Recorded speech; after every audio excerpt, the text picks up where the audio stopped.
In December 1994, Sony entered its biggest and riskiest business venture yet, the video game console market, a market that was dominated by Nintendo and Sega. Other companies had tried to break in with little success. Sony had prior experience publishing video games in the early 90s, and of course we cannot forget the Nintendo PlayStation situation.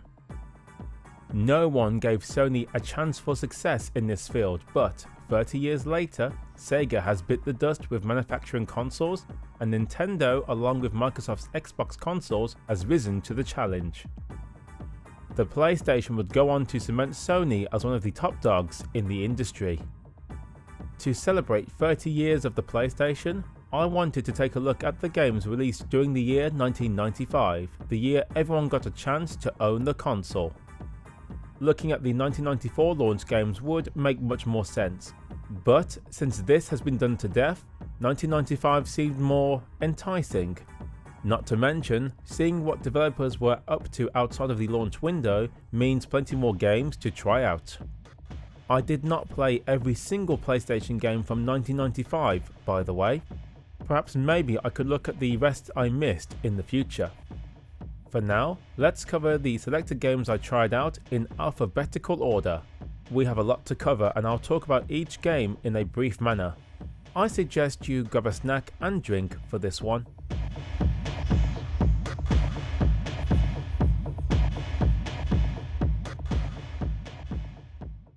Three by Three Eyes.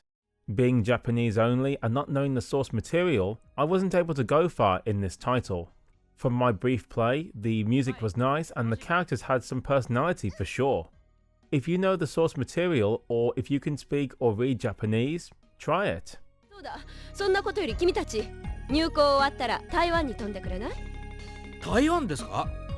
ええ、スティーブンの知り合いから調査依頼が来ててね。なんでもその人が風水師として関わったビルに異変が起きてるそうなの。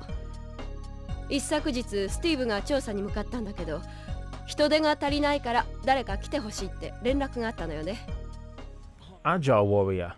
Ooh, an arcade flight simulator. I love these. Sadly, this game is just mediocre. Shooting targets is not as easy as I'd like, the graphics are so-so, and it's too easy to get confused with where to go despite having a map available. I did chuckle at the game's cheesy cutscenes though. The army gentleman guarding the base, well, he's awesome. Special mention has to go to the individual giving out my orders. Decent music rounds out an otherwise forgettable title.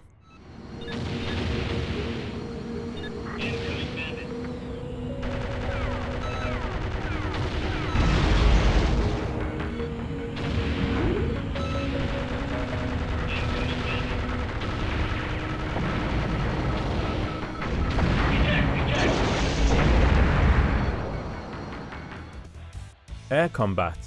It's another arcade flight simulator game, also known as Ace Combat in Japan. As flight sims go, this is so far the best of 1995. Great driving music, good mission design, easy to pick up and play gameplay, and decent graphics make this one a winner. Take precaution with turning because the plane's handling is stiff and turning around is a nightmare. It just takes forever. It's old, but still worth a play or two. Fire! Shoot it down! Take off! Stay with him! Jesus! Tag one! Enemy target located! On our left! On our left! Trophy on our six! Fire! Shoot it down!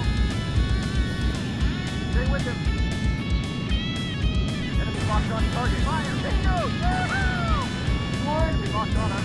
Missile approaching! Dive! Dive!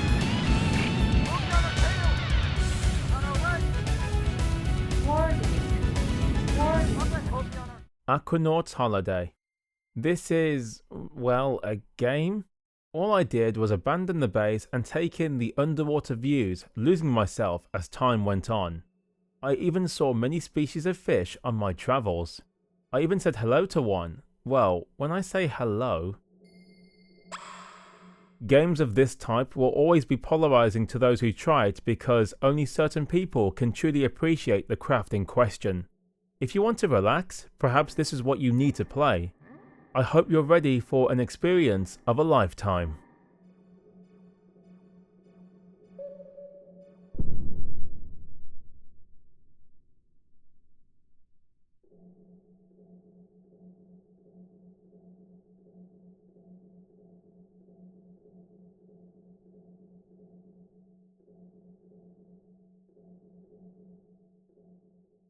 Battle Arena Toshinden.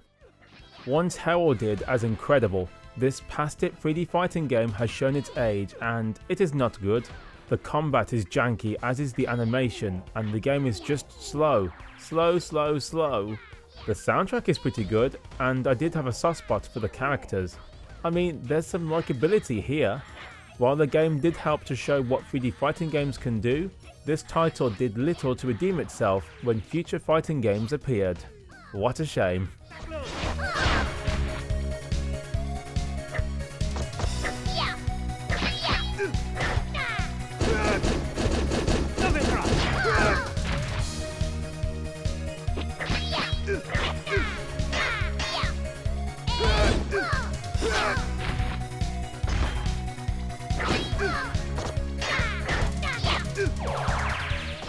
Beyond the Beyond. This RPG saw release in 1995 in Japan and managed to have an American port in 1996. No, this game did not see a European release. I didn't really play much since I can't understand the story and I wasn't in the mood to fiddle around with an RPG in Japanese. It looks okay enough, the reviews for it were mixed though. Play with caution, and of course for the English speakers out there, myself included, the American version is the way to go.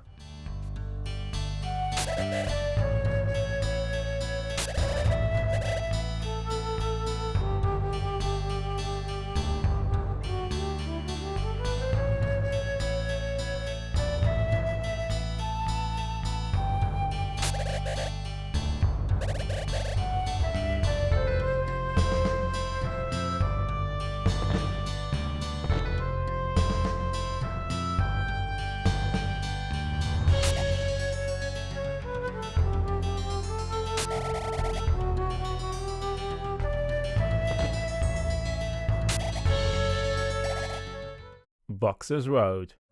A boxing simulation game? I did not expect this. Also, this gentleman just looks, well, early 3D-itis caught up to him. The simulation side of the game seems certainly deep enough, if I could read it. The fighting part? Oh, are you serious? Bad controls, creepy plain graphics to feast upon, and the worst and most bizarre camera angles I've ever seen. They did playtest the game, no? I understand this is meant to be more simulation and realistic, but this is ridiculous. Amazingly, the game got a sequel on the PlayStation Portable in 2006.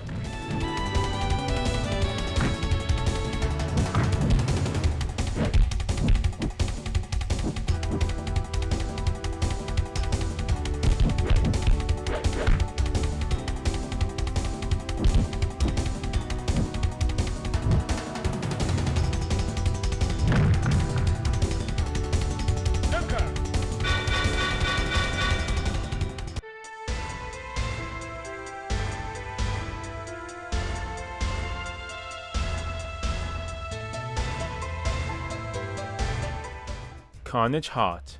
This was originally released in 1995 in Japan and took until 1997 to see a Western port. I'm using the American version, otherwise I'd be stuck.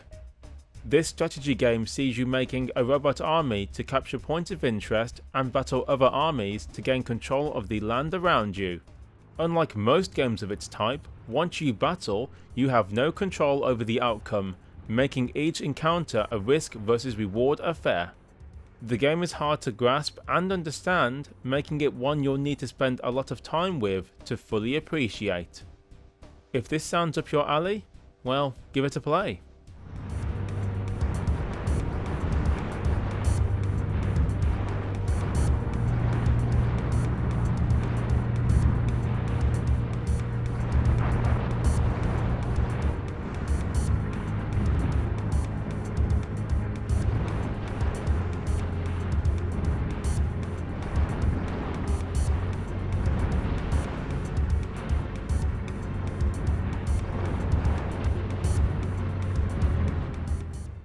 Classic Road. It's a horse riding simulator. I cannot tell you how difficult it was to get a race going. I had to fumble my way through this menu with no way to know what anything did. Amazingly, I emerged victorious! I finally got a race to begin. It wasn't exactly worth the pain I endured, but at least you now know the game exists. Great!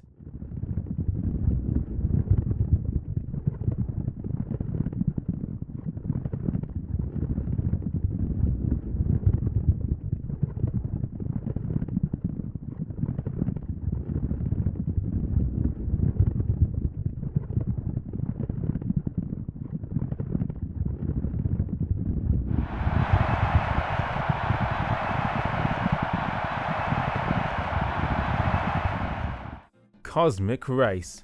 Is this the worst game released during the early PlayStation years? It very well could be. I've never played a game so broken, so awkward, so confusing and mishandled. I'm almost certain the developers were doing this on purpose. There's no way anyone working for the company was satisfied with this creation, yet here it is. Apparently the graphics were taken straight from the PlayStation's SDK development kit. Just why? Easily a contender for one of the worst games ever made.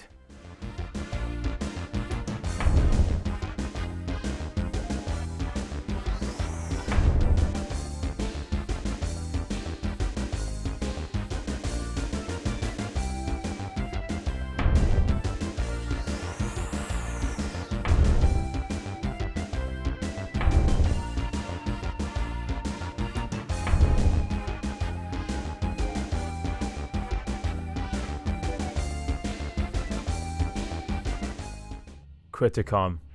It's a 3D fighting game which is purely awful from the get-go. Criticom goes one step further than Battle Arena Toshinden at being dreadful in every area imaginable. This game doesn't work. The artificial intelligence is way too unforgiving, the controls are unworkable, the music is strange in a bad way, the graphics are meh, and animations look laughable at best. I couldn't even get past stage 1. Collision detection also left the game's code, as you can see. It's hard to believe the developers behind this wreck would go on to make the fantastic Fear Effect games. Tell me when you're ready. Tell me when you're ready.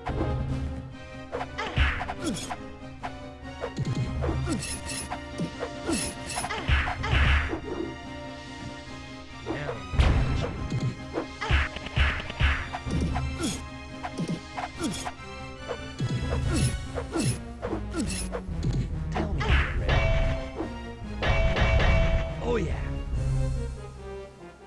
Cybersled.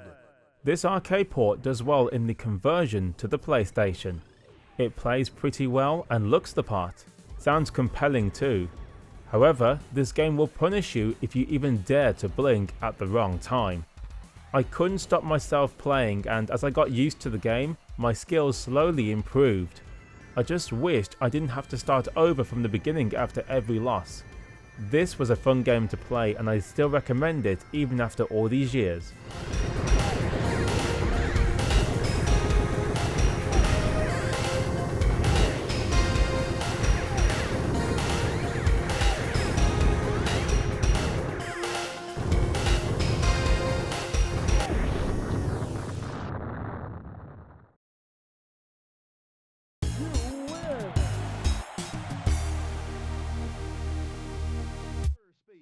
Cyberspeed. Want to race in the most bizarre circumstances? This is the game for you. You race on a rail or zip wire, and you have to overtake your opponents using power-ups, weapons, and actual skill. The last one I had none of, as you can see. I think there is a decent game here, but the mechanics are tough on you from the get-go. I have to say, the soundtrack is awesome, and I will definitely put the songs on my mobile phone. If you can tame the mechanics, you might like this. Everyone else, it's probably not for you.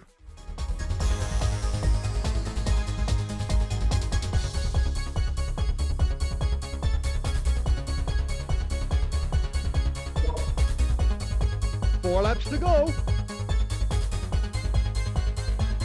Great corner.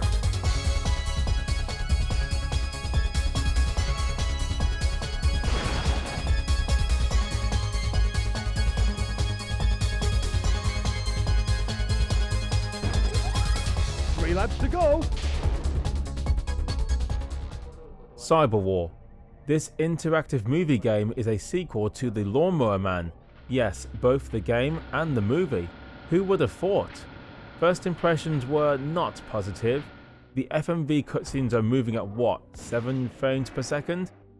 I did cheer somewhat when I saw Pierce Brosnan's face at the title screen. I love the guy. Playing the game, however, was just boring and so slow.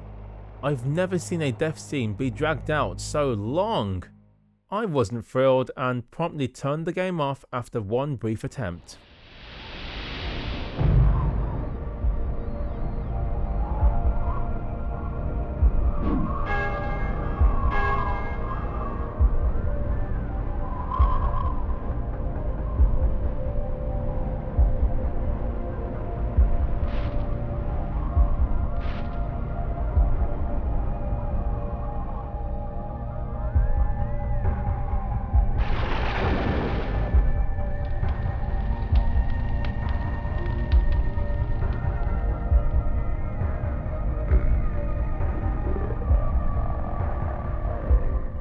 Dragon Ball Z Ultimate Battle 22. This is the Japanese version from 1995. I had the PAL version of this in 2002 and let's just say it was a letdown of epic proportions. Even now it hurts, actually. It baits you because the opening FMV intro looks and sounds incredible. You then see the roster and think, ooh, lots of fighters, lots of variety. Then you play and well, everything falls apart. Graphics are a poor mismatch of bad 2D sprites and 3D backdrops, the fighting is stiff and awkward, and special moves are tough to execute. Considering Dragon Ball Z is known for the fast and often epic clashes between good and evil, this slow, plodding excuse for a fighting engine doesn't cut it. I did notice some extras that were ultimately cut from my PAL copy, and the music is actually good. Too bad none of these elements save the game. It is still disappointing.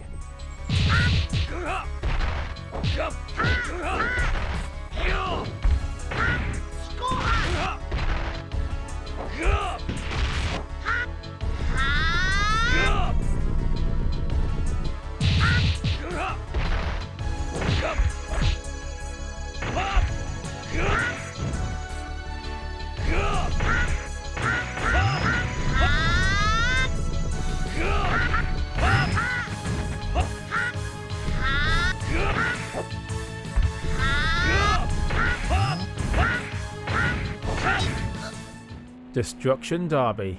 Want to smash cars for fun? Here's the game for you. Although video games have advanced when it comes to car destruction, you cannot beat an old-fashioned crash and smash. Destruction Derby isn't perfect. The car can get stuck easily on the circuit races, turning sharp corners can be frustrating, and trying to rack up enough points is tricky since spins get you more points than full-on crashing into someone. Still, it is not a bad game. Decently fun.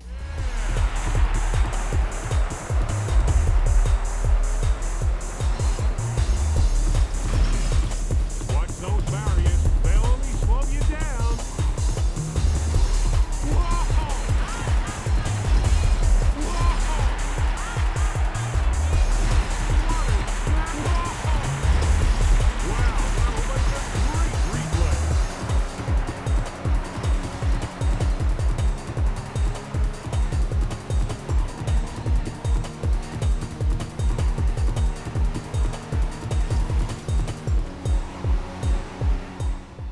We have two shoot 'em up games on one disc. This is a cutesy game and it looks amazing, even today. It is clear the 2D based games aged much better than the 3D games seen so far. I really enjoy a good shoot 'em up and well, I enjoyed playing this twin pack. Musics, graphics, gameplay, personality and fun factor all score high marks for me. Definitely play it if you somehow haven't.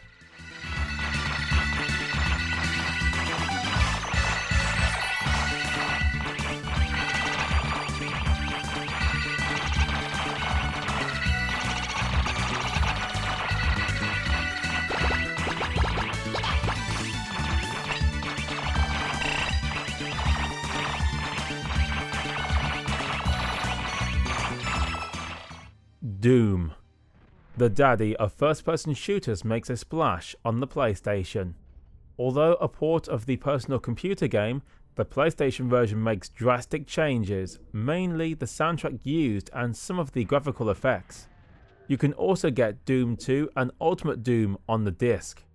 Although simple, Doom is still a fun experience on the PlayStation, and the extra content makes it a fine addition. The frame rate is mostly steady, although drops will happen, thankfully not to a significant degree. Doom is a classic for a reason, and this port was handled with care.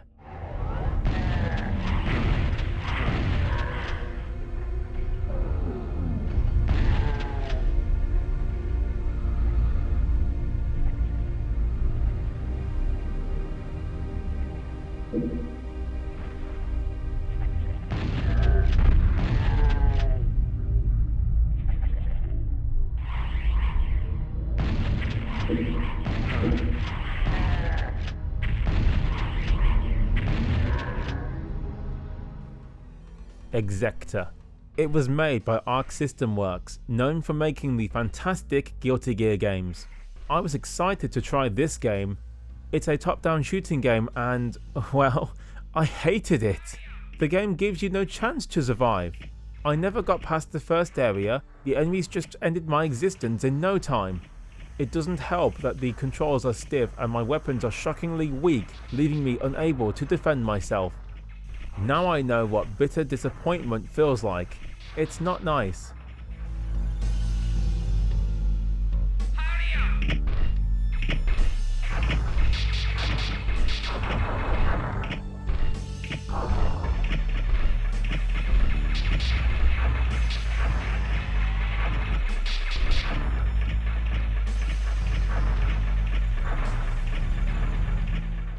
Falcata.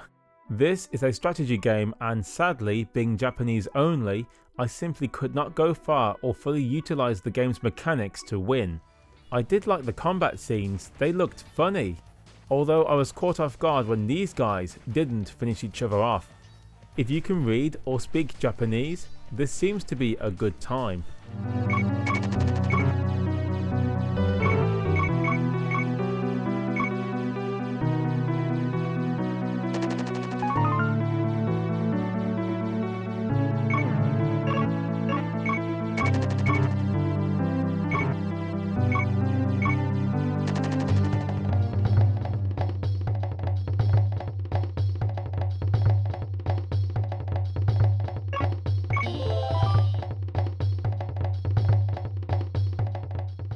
Here's another Japanese exclusive title. This was released and or developed by Capcom of all people. The game is a visual novel type game, and simply put, I was watching it all the way. I never interacted with the game once. I'm sure there would have been some interaction had I played for a bit longer. I did enjoy the strange animation and wacky antics taking place. If only I could understand what was going on. It's a common issue when a Westerner like myself cannot speak or read Japanese. Oh well, shame on me. 幽霊縛りアプリ系幽霊を闇の世界へ連れ戻しなさ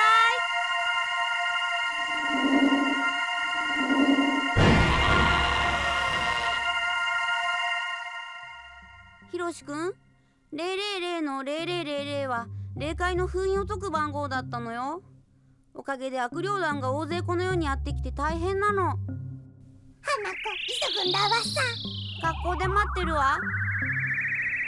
花子さん。ひろしくんは学校へと走った。Magic Beast Warriors.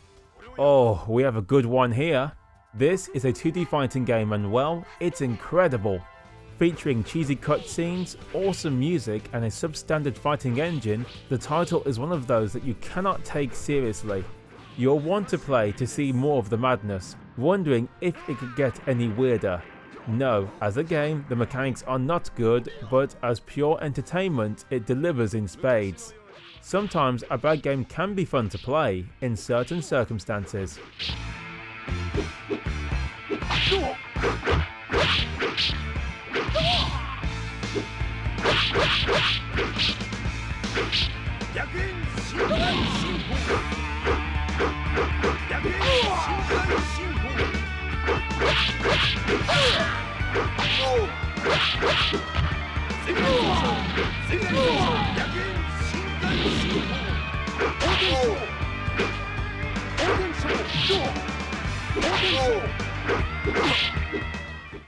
In the West, this is better known as Power Instinct. The series is a 2D fighting game franchise which is best known for the Neo Geo platform. This PlayStation title definitely captures the Neo Geo look as expected. I must say, the game was a lot more fun than I expected. The controls are sharp, very natural to use, and each attack has a nice weight to it. Although there is slowdown during gameplay, it didn't affect my enjoyment. The music was also fun to listen to as well. Definitely a pleasant surprise.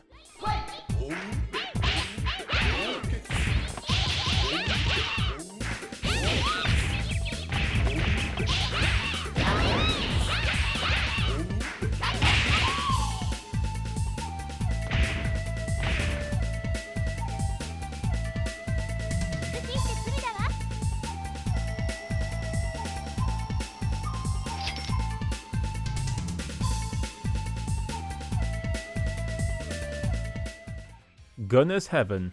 It was known as Rapid Reload in Europe. I know, this is Gunstar Heroes for the PlayStation. It is fun to play, although as expected, it is hard to master. The gameplay is solid and well made. I enjoy the 2D graphics and the controls are easy to grasp. I found myself being overconfident and taking unnecessary damage. I really like the music, especially in the title screen. It's just so epic and full of driving beats. This is underrated and deserves more love.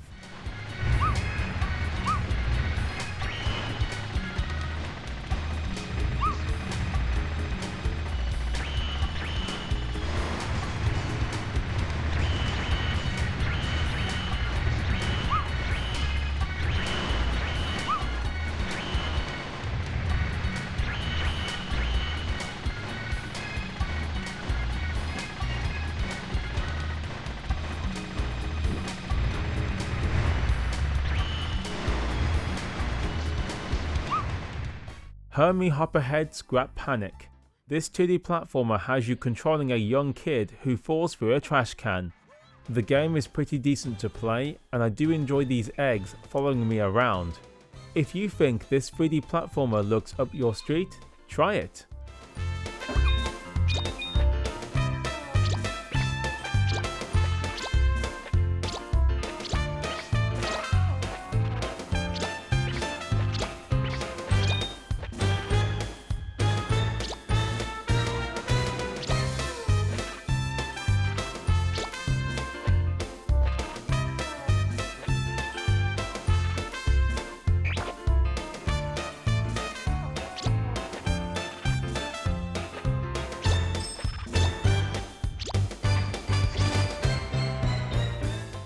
Houma Hunter Lime Special Collection Volume 1.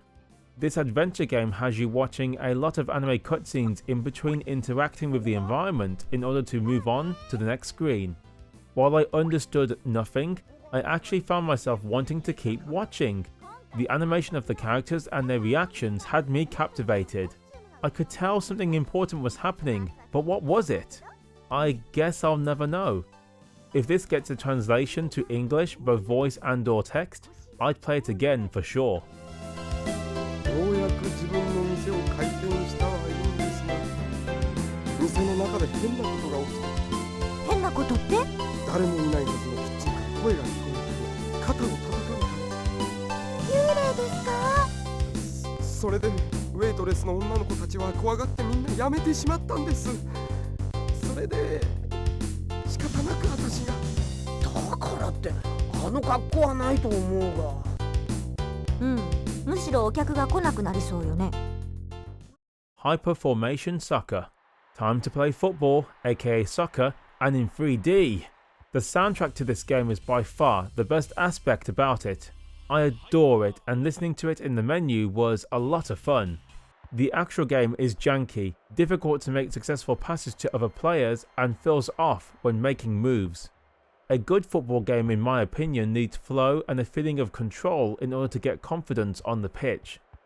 Other than the fantastic soundtrack, this game is quite disappointing, to be honest.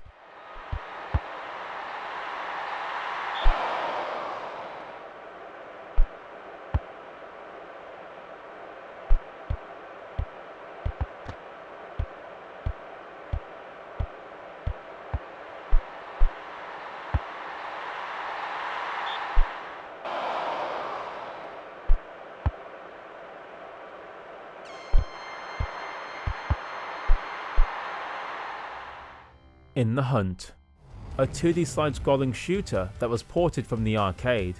This definitely looks a lot like Metal Slug graphically, except in a submarine. This port has seen some upgrades to the PlayStation platform, including remixed music. There's a lot of slowdown however, and the action can get choppy. Despite this problem, and despite the game not being as good as Metal Slug, the game is a lot of fun. Put up with the challenge and you'll see why this is fun.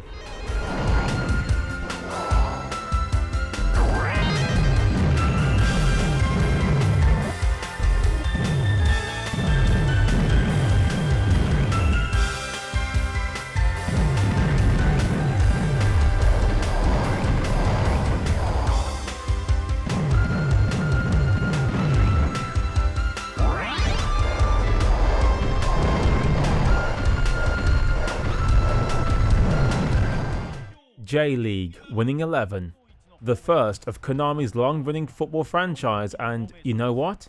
I had freaking fun! It was not perfect, but it functions how a good football game should. The controls are nicely weighted, everything works as expected, and the music adds to the action. As I grew in confidence, my scoring appetite came to the forefront.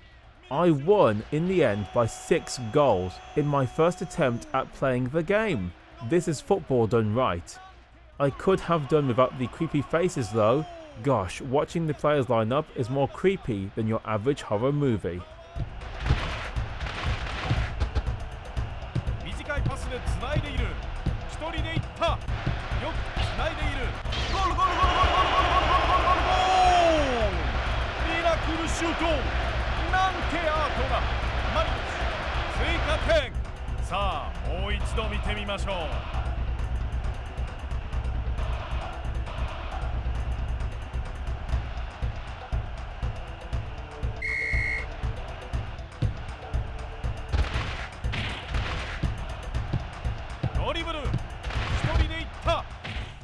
Jumping Flash. 3D platformers did struggle when they first arrived because there was no effective playbook to figure out the best design to strive towards. This resulted in many different attempts, and Jumping Flash is a unique take.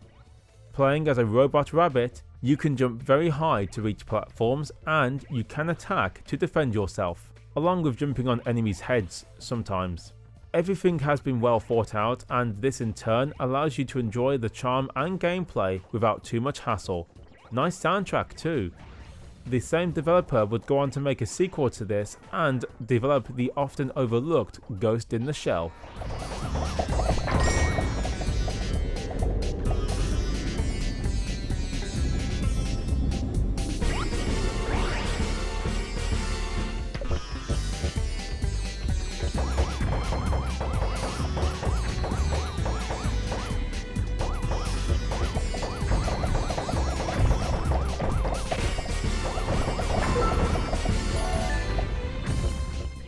Jupiter Strike, a 3D rail shooter which reminded me of the fantastic Panzer Dragoon games on the Sega Saturn. However, this game is not even close to those games. The control is stiff, the camera doesn't allow you to see enemies properly, and the flow is poor. The soundtrack is just there and fails to get me ready for the action. This could have been a hidden gem. Alas, the experience wasn't meant to be good.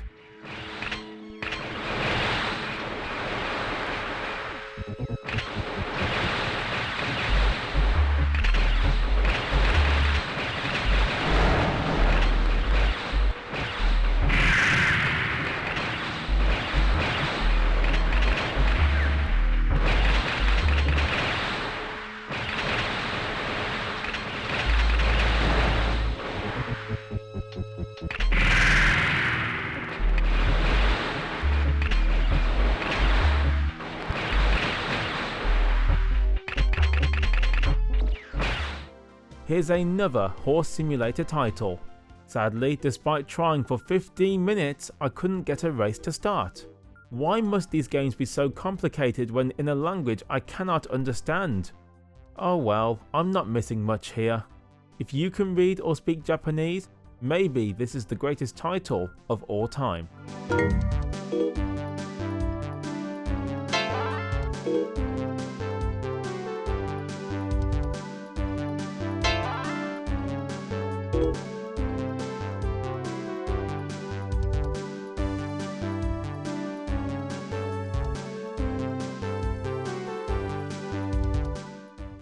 Kalik, the DNA Impenetrative. Here's one of many Doom clones released for the PlayStation. Kalik has you moving a small mech around the levels, finding keycards to access more doors to progress the level.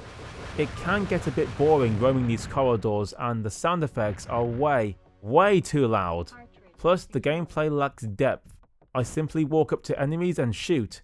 Fantastic! I did enjoy the soundtrack, mind you. I love the catchy samples, and the metallic beats work well to increase the desolate feeling. Otherwise, if you'd like to try this game, I'd edge on the side of caution, and please come prepared.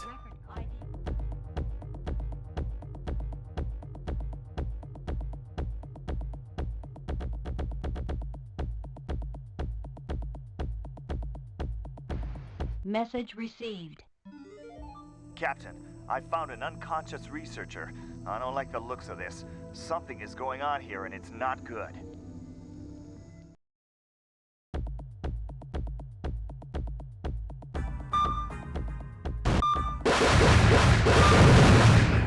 Repair parts. Repair parts secured. Repair parts secured.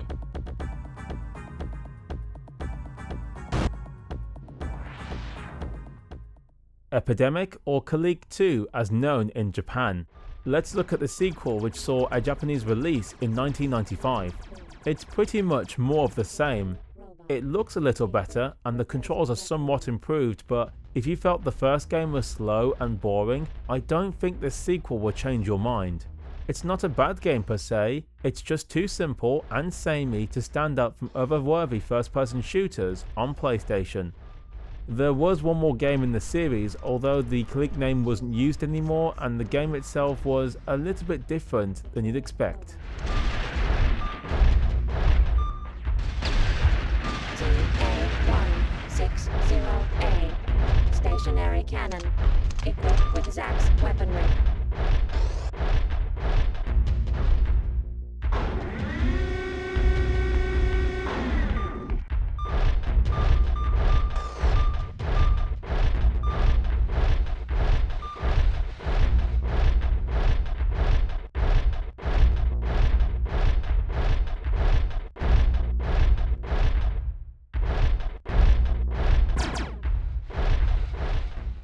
King of Bowling. I love bowling in real life, and this bowling sim is actually quite fun. Once I fumbled my way into getting a game started, I found everything to be reasonably well made and solid. Yes, the graphics look very dated and cheap, but the game gets it right with the controls, ease of play, and a nice soundtrack during your bowling sessions. I actually say this comes recommended. Not bad.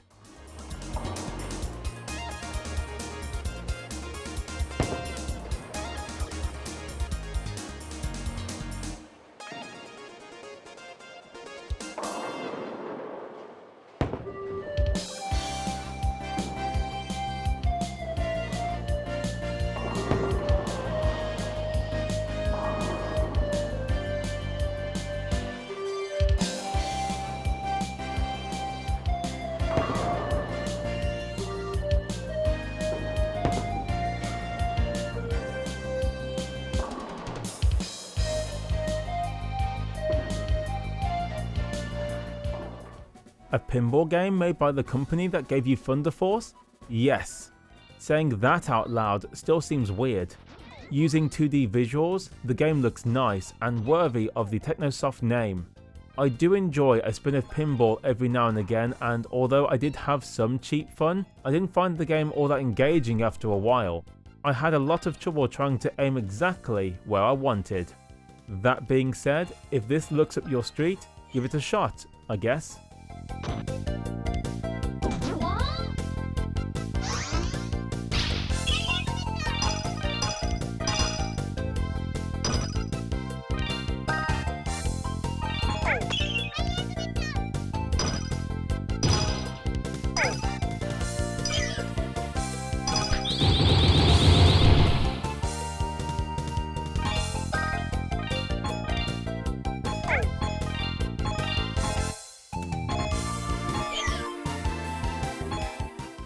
Metal Jacket.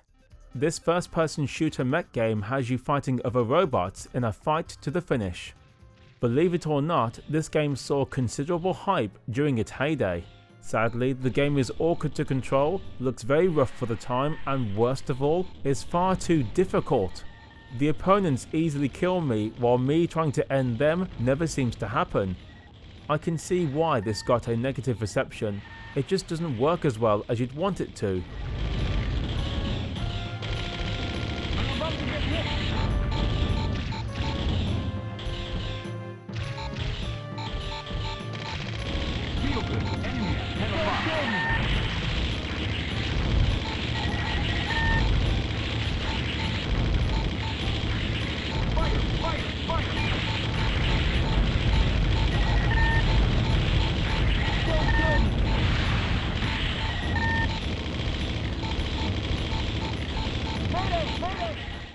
Mortal Kombat 2.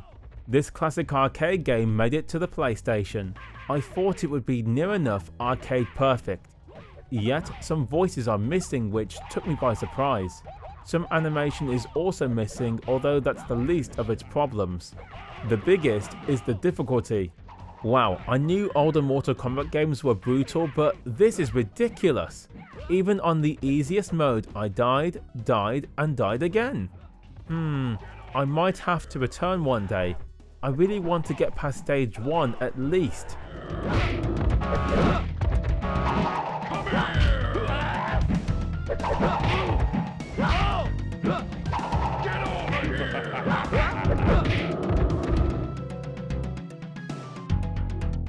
Round 2, fight.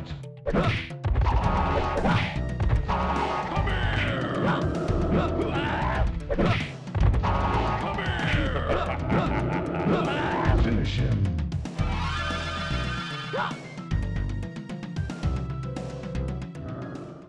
Star Wars: Dark Forces. I love the name of this title. Star Wars: Dark Forces. I know I'm 11, sorry. Moving on, this is yet another Doom clone. However, the level design is much more interesting than most first-person shooter games, and it does not hold your hand. You have to figure everything out, and although you have a map, trying to use it is a different story. I like the soundtrack despite not being in CD quality, and the graphics are so-so. They remind me of Outlaws, a later game made by LucasArts on the personal computer. If you're serious about trying this game, try the remastered version on personal computer.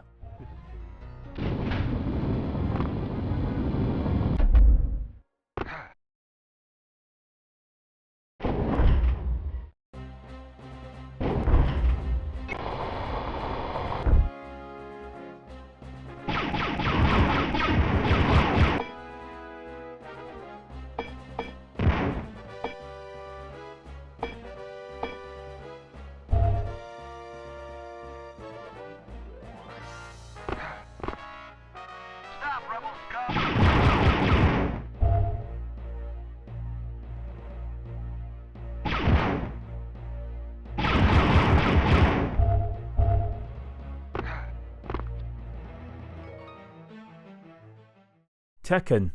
Namco's 3D classic fighting game franchise started here, and this was a port of the arcade game of the same name. This PlayStation version has a new arranged soundtrack, and you can unlock more characters as you play. I have a certain amount of respect for this title. It was my first Tekken game and I received it in 2000. For 1995 standards, this was one of the best fighting games ever made. Today, it is little more than a relic of its time. It's just the sequels managed to do so much more with the gameplay and improve it tenfold. Even though it's dated, it's still worth a play if you're curious.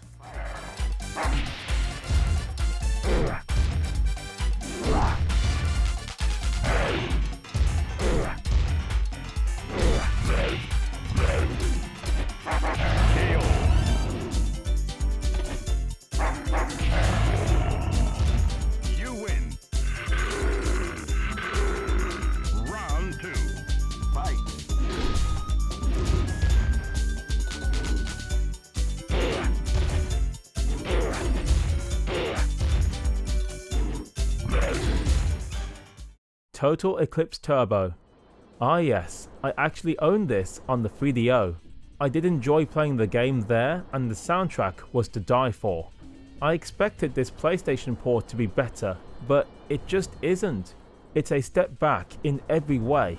The graphics don't look all that better, the controller's worse and much more twitchy, the game looks sped up as opposed to running at a smoother frame rate, and the music is in mono.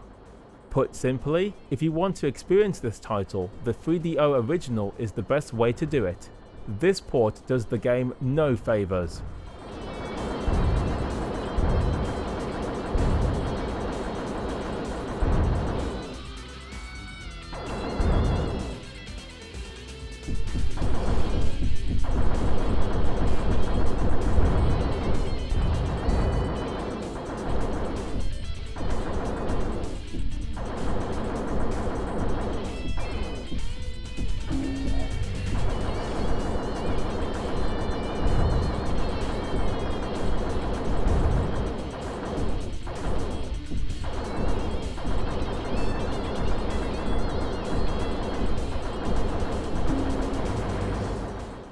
Warhawk.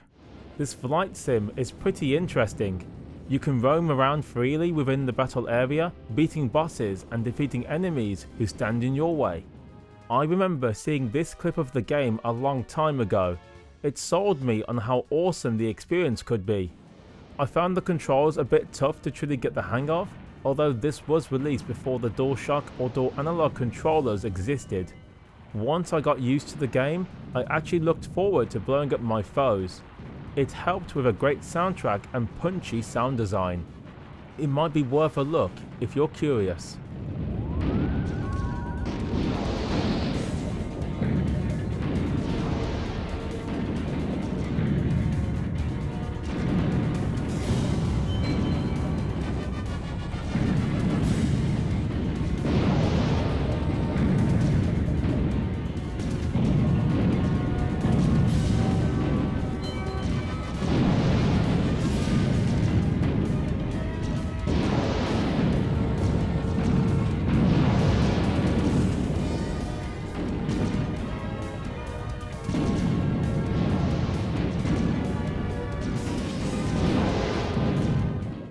Wipeout.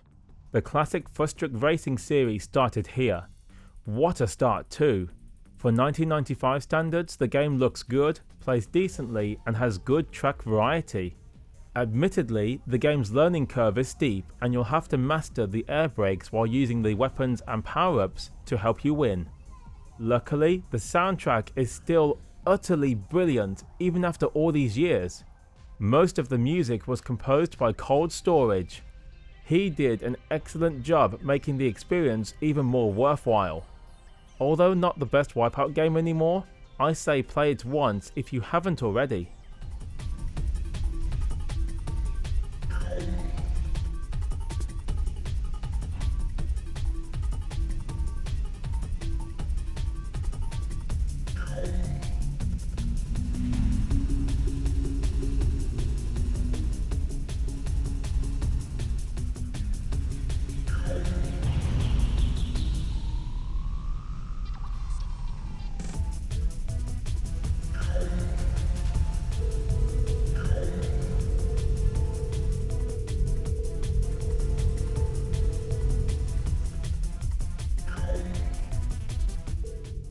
Wizard of Darkness.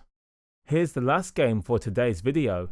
It's based on the 1995 film of the same name. We have another adventure game where you watch cutscenes, or in this case, still images of, I guess, things happening. Of course, being Japanese, I understood nothing. I wish English translation patches existed for games like this. At least you guys now know that this game and the 1995 movie exist.